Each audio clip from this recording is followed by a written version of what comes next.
Are you indulging in too many sweet and unhealthy pancakes and want to try something different? Then Scallion Pancakes, also known as Cong Bing, are for you. These savory pancakes are filled with green onions and are a popular Chinese street food. So let's make it. Alright, we're actually doing a recipe that requires no yeast at all. We're going to start with 1 plus 1/3 cup all-purpose flour, or 200 grams of it. Then dump in 3/4 of a teaspoon of fine sea salt, or about 5 grams. Mix it together with a fork. Then we can mix in 1/2 cup of very hot water. We want it near boiling, and that's going to be about 120 grams. And this is actually going to partially cook the flour on the inside. Once it's all partially mixed, go ahead and dump it on your work surface. Gather it all together and just start kneading it until it all comes together and it starts to get smooth. This might take about 5 minutes. Once everything starts to look nice and smooth, form that dough into a ball. And we can either leave it on our work surface or put it in a bowl.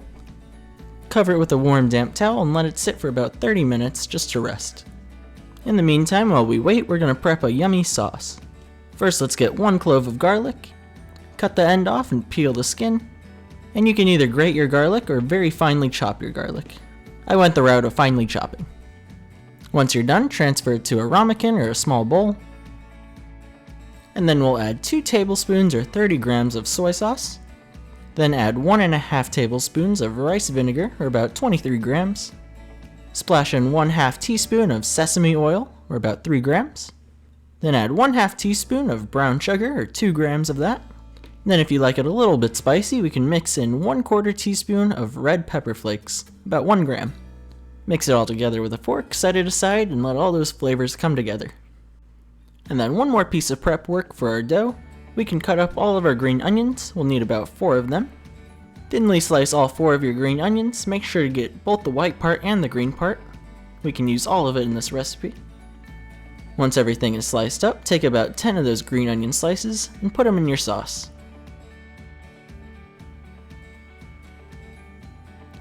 Now that we have everything prepped, and assuming the dough has been rested for 30 minutes, we can now cut it in 2 with a bench scraper. Form each of those 2 halves into a ball, and make sure to lightly flour your work surface. We're going to take each of those 2 balls and roll them out as flat as we can. Then we'll coat the entire top either with olive oil or vegetable oil. This time I used olive oil. Take half of your green onions from your pile and evenly distribute them all over your first round. And then lastly, add a little bit of black pepper to coat the top. Now take one of the ends and tightly roll it all the way to the other end, like so.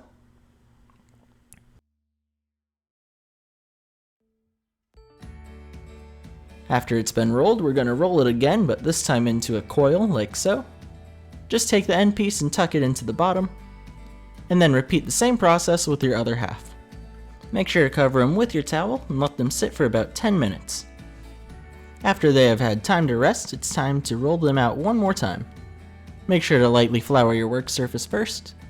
Roll it out into a typical pancake size so it fits nicely on the bottom of a pan. Some of the green onions might fall out while you're rolling. It's not a big deal, just set them aside. Now all we gotta do is cook our scallion pancakes. Get yourself a pan and let it sit on medium heat. Make sure to preheat that pan, otherwise you're gonna have a lot longer cook time. Get some leftover oil and coat the bottom of the pan. Then place one of your scallion pancakes in the bottom of the pan.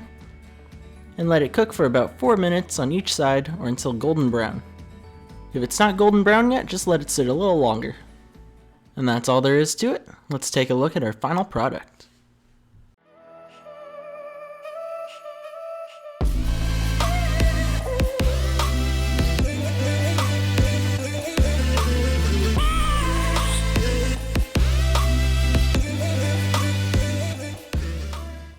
So there we have it. We made scallion pancakes. They're crispy, unique, and easy to make. And it's something great to confuse your friends with the next time you invite them over for pancakes. So if you enjoyed the video or learned something, please leave a like and subscribe. We have plenty more videos on the way for our Bread Around the World series. Thanks so much.